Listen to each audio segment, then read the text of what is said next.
प्यारे बच्चे, I am Anil Kumar Sharma, your SS teacher. आज आपको लेसन नंबर 3 लोकतंत्र और विविधता के बारे में। देखिए, लोकतंत्र में विभाजन किस किस प्रकार से होता है।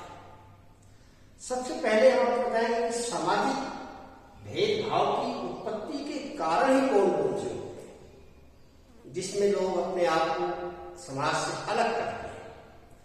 सर्वप्रथम जन्म। हमारा जन्म किस समुदाय में हुआ है, किस धर्म में हुआ है या किस परिवार में हुआ है, ये तय करना हमारे हाथ में नहीं है। अर्थात जब इंसान पैदा होता है, पैदा होते ही उसका एकदम विभाजन हो जाता है। वो लड़का है लड़की, ये भी एक विभाजन है। हाँ, कहने का तात्पर्य ये है कि मानव जिस समाज में पैदा होता है, जिस परिवार में पैदा होता है, वहीं से उसका सर्वप्रथम विभाजन हो जाता है। नेक्स्ट है व्यवसाय।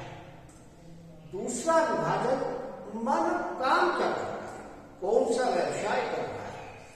कृषक है, मजदूर है, व्यापारी है, वकील है या वो डॉक्टर है।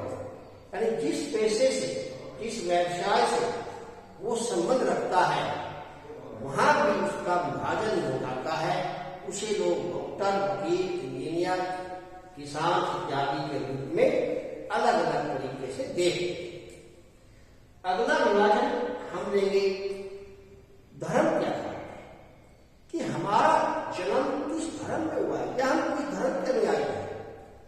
हिंदू है, सिख है, ईसाई है, मुस्लिम है, जैन है या बौद्ध है, वहां भी हमारा विभाजन हो जाता है समाज में। इसके अलावा हमारी जाति क्या है, वो भी एक विभाजन का ही हमारा कारण हो जाती है। इसके साथ साथ हम किस समूह में रहते हैं, वो भी एक विभाजन का कारण है। राजनीतिक विचारधारा, ये भी एक विभाजन है कि हम किस विचारधारा के हैं, किस पार्टी की नीतियों का समर्थन करते हैं, किसका विरोध करते हैं। हम लोकतंत्र में विश्वास करते हैं या अध्यक्षात्मक में विश्वास करते हैं या तानाशाही में विश्वास करते हैं। कहने का मतलब राजनीतिक विचारधारा भी लोगों को सामाजिक रूप से अलग करती है। ये तो हमारे सामाजिक उत्पत्ति के कुछ भेदभाव के कारण है। इसके साथ साथ ये उत्पत्तियां राजनीति के अंदर, यही विभाजन बड़े विस्फोटक हो जाते हैं। आपने देखा होगा राजनीति और विभाजन ये एक साथ अगर चले और इनमें टकराव हो जाए तो स्थिति बड़ी विस्फोटक हो जाती है।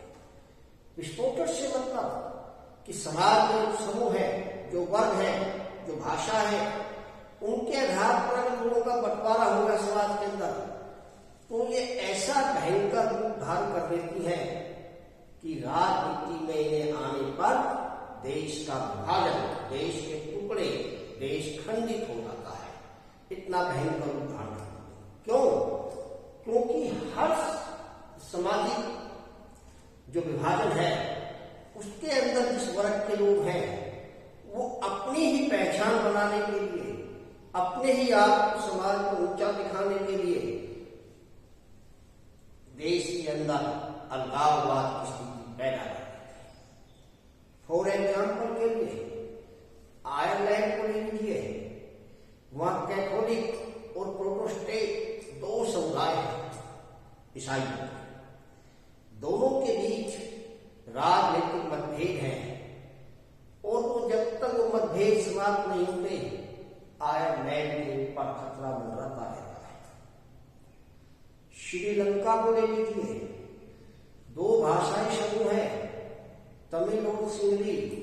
सिंहली को सभी अधिकार है, तमिलों का, ईसाइयों का, इनका वहां रूप में शोषण होता है। तो ऐसी स्थिति में भी जो स्थिति है बहुत ही तनावपूर्ण, विस्फोटक बन जाती है। इसलिए राजनीति के अंदर अगर विभाजन हो गया सामाजिक, तो समग्र समाज बढ़ जाता है। अब ये सामाजिक जो विभाजन है, क्या ये सभी के सभी सामाजिक अंतर जो है समाज में ये विभाजन कारण बन जाता है?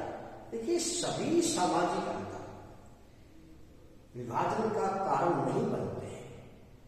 कभी कभार किसी उद्देश्य को या किसी अपवाद को छोड़ करके अधिकांश लोकतांत्रिक देशों में इनके बीच तालमेल की स्थिति बन जाती है। फॉर एग्जाम्पल के लिए मैं आपको दूंगा कि तालमेल जैसे भारत विशाल देश है, यहाँ हर धर्म के लोग हैं, विभिन्न भाषा बोलने वाले हैं, विभिन्न जातियों के हैं, विभिन्न वर्गों में बटे हुए हैं, विभिन्न राजनीतिक विचारधाराओं के हैं, लेकिन लोकतंत्र में कुछ शक्ति होती है जो सभी के बीच सामंजस्य, तालमेल स्थापित कर देती है और विभाजन को होने से रोक देती है।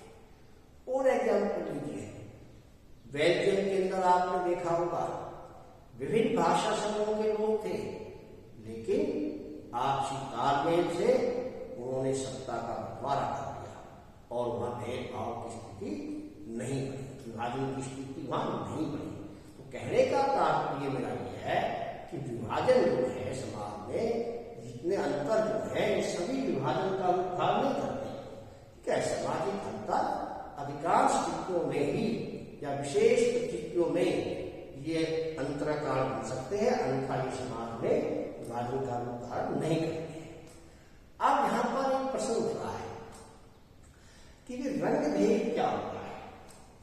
देखिए, जाति, नस्ल और चमड़ी के आधार पर भेदभाव करना ही नस्ल भेद कहलाता है या रंग भेद कहलाता है। यानी गोरे और काले के बीच जो हम अंतर कर देते हैं, वो अंतर ही रंग भेद या नस्ल भेद कहलाता है। अब ये अंतर क्यों आता है? इस कारण से आता है। ये बहुत से देश ऐसे हैं जिन देशों लंबे समय तक रंग भेद की नीति रहती है। अमेरिका भी उसमें छूता नहीं रहा। अमेरिका में भी श्वेत और अश्वेत के बीच भेदभाव होता था। ये कार्लोस और स्मिथ जो आपको एग्जाम्पल दी जा रही, ये अमेरिका के ही धावक थे। 1968 में मैक्सिको के अंदर जो ओलंपिक गेम हुए थे, खेल हुए थे, उन खेलों में इन दोनों को ही मेडल मिल रहे थे और इन्होंने विरोध स्वरूप कार्लोस ने जूते नहीं पहन रखे थे, मोजे चढ़ा रखे थे। स्मिथ ने गले में मनकों की माला पहनी हुई थी, जो ऐसे लोगों के जो मारे गए थे उनकी प्रतीक थी। गले में काला मफलर बांधा हुआ था। ऐसा वो इसलिए कर रहे थे कि अंतरराष्ट्रीय समुदाय का ध्यान अपनी ओर आकर्षित करना चाह रहे थे कि हमारे अमेरिका के अंदर भी रंग भेद की नीति अपनाई जा रही है। लेकिन ओलंपिक समिति ने उनके विरोध को जो है गैर कानूनी घोषित किया कि भी ये उचित मंच नहीं है विरोध प्रकट करने का, और उनके पदक उनसे छीन लिए गए। इसके विपरीत नॉर्मन और पीटर, वो श्वेत थे, ऑस्ट्रेलिया के थे, उनने भी इन दोनों की बात का समर्थन किया। दोनों की अलग अलग रंग थे। तो ये कारण जो है आपको बता रहा हूं कि सभी रूपों में जो सामाजिक अंतर है विभाजन धारण नहीं करते हैं। इसलिए तो एक श्वेत थे और एक ऐसे थे, फिर भी उन्होंने एक दूसरे का साथ दिया। कहने का तात्पर्य यह है कि हर सामाजिक अंतर जो होता है वो विभाजन का कारण बहुत कम बनता है। तो कार्लोस में तो विरोध प्रदर्शन के लिए कारण। अब आता है समरूप समाज। देखिए, समरूप समाज ऐसा समाज होता है जिसके अंदर सभी जाति, सभी धर्म, सभी भाषा और सभी संस्कृतियों के लोग आपस में मिलजुल कर रहें, उसे हम समरूप समाज का नाम दे देते हैं। अब धर्मनिरपेक्ष राज्य होता है जिस राज्य में राज्य का कोई राग धर्म नहीं होता।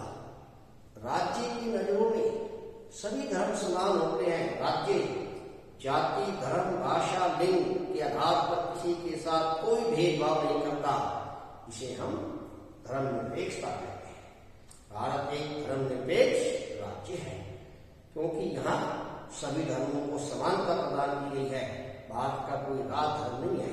राज्य की नजरों में सब धर्म बराबर है। यहाँ राग धर्म से मतलब राज्य में किसी धर्म को स्वीकार नहीं कर रखा है, जैसे श्रीलंका में बौद्ध धर्म है। धर्मनिरपेक्षता का अर्थ ये भी नहीं है कि राज्यवासियों को धर्म नहीं है। हर राज्य के नागरिक का अपना धर्म होता है, लेकिन देश का, राज्य का, सरकार किसी धर्म को नहीं मानती है। उसे हम धर्मनिरपेक्षता या पंथ निरपेक्षता कहते हैं। अब आता है अमेरिका में जो नागरिक सुधार आंदोलन है, उनके विषय में बताना है। देखो, अमेरिका में 1954 से लेकर के 1968 तक सुधारवादी आंदोलन चले, क्योंकि वहां रंग भेद की नीति थी, गोरे और काले के बीच भेदभाव था। किंग मार्टिन लूथर जूनियर दूसरे नंबर वाले, उन्होंने इस आंदोलन का नेतृत्व किया और लंबे समय तक श्वेत और अश्वेत के बीच का जो भेदभाव था, ये आगे उन्होंने इसके खिलाफ आवाज उठाई। परिणाम ये निकला कि अमेरिका के अंदर से रंग भेद की नीति समाप्त हुई और वहां पर सभी लोगों को बराबर का अधिकार दिया गया। उस आंदोलन से पहले गोरे लोग जो थे वो काले लोगों के ऊपर मन के अत्याचार करते थे, उन्हें राजनीति में हिस्सा नहीं दिया जाता। ऐसा ही उदाहरण आपने 9th क्लास में पढ़ा होगा। दक्षिण अफ्रीका में डॉक्टर नेल्सन मंडेला, जिन्होंने 28 वर्षों तक रंग भेद की नीति को समाप्त करने के लिए घोर प्रयास किए, उन्हें 28 वर्ष वहां की सबसे कठिन कारागार बैरन द्वीप में कैद रखा और उन्होंने जो है उन्हें अंतर्राष्ट्रीय दबाव बढ़ने के बाद रिहा किया और 1994 के अंदर वहां से रंग भेद की नीति समाप्त हुई और डॉक्टर नेल्सन मंडेला वहां पर अश्वेत राष्ट्रपति बने। तो विश्व के अनेक क्षेत्रों में इस प्रकार के जो सामाजिक विभाजन है, ये राजनीति में बड़ा गहरा प्रभाव रखता है। और आपको बताता हूं, देश में अगर चुनाव हो रहे हैं और चुनावों के अंदर धर्म के आधार पर आपने देखा होगा, सुना होगा, राजनीतिक पार्टियां बंटवारा, दंगे करा रही हैं। क्यों? कोई देखती है इस क्षेत्र के अंदर हिंदुओं की कितनी वोटें हैं, मुसलमानों की कितनी है, ईसाइयों की कितनी है। इन वोटों को किस तरह से एक सूत्र में लाया जा सके या किस तरह से प्रतिद्वंदी विपक्षी पार्टी के खाते में जाने से रोका जाए, किसी अन्य को दिलाया जाए। तो ऐसी स्थिति में ये राजनीतिक पार्टियां दो दलों के बीच, दो धर्मों के बीच, दो समुदायों के बीच, दो जातियों के बीच आपस में झगड़े उत्पन्न करा देती हैं, वैर भाव पैदा करा देती हैं, ताकि नई राजनीतिक लाभ आ सके। तो ये राजनीति के अंदर विभाजन बड़ा विस्फोटक होता है। हम कह सकते हैं कि हमने जो भी इस चैप्टर में सामाजिक विभाजन के कारण पढ़े हैं वो उपयुक्त है। और एक सबसे प्रमुख बात है कि लोग अपनी पहचान, अपने आप को समाज में अलग दर्शाने के लिए ही कुछ इसी प्रकार के प्रयास करते हैं कि हम तो समाज में सर्वे सर्वा हैं, सबसे अलग है, सबसे ऊंचे हैं। तो वो अपनी सामाजिक पहचान को, अपनी हैसियत को, अपने रुतबे को भी बनाने के लिए इन विभाजनों का सहारा कई बार बन जाते हैं। लोग अमीर और गरीब के बीच ही राजनीतिक विभाजन होता है, क्योंकि अमीर व्यक्ति अमीर के साथ दोस्ती करना चाहता है, गरीब व्यक्ति गरीब के साथ चाहता है। कहने का तात्पर्य यह है कि सामाजिक विभाजन अनेक रूपों में हम समाज में देखते हैं। महिलाओं के साथ भेदभाव भी होता है, वो भी सामाजिक विभाजन के अंदर आता है, लेकिन उस विषय में हम आपको अगले चैप्टर में बताएंगे, क्योंकि अगला चैप्टर यही आ रहा है। तो इस चैप्टर में इतना ही है। अब आपको प्रश्न बता रहा हूं, नोट कीजिए। सबसे पहले प्रश्न है, सामाजिक भेदभाव की उत्पत्ति के क्या कारण है? ठीक है। अगला प्रश्न है, सामाजिक अंतर विभाजन का कारण बनते हैं या सभी सामाजिक अंतर सामाजिक विभाजन का रूप ले लेते हैं? अपने उत्तर की पुष्टि कीजिए। अगला प्रश्न लीजिए कि भी कार्डोस को सीखने विरोध प्रदर्शन करने के लिए कौन कौन से तरीके अपनाए? अगला प्रश्न, राजनीति और सामाजिक विभाजन में क्या संबंध है? इस पर अपनी राय व्यक्त कीजिए। अमेरिका में हुए नागरिक अधिकार आंदोलन की व्याख्या कीजिए। तो ये प्रश्न आपको अपनी नोटबुक के अंदर लिखने हैं। धन्यवाद।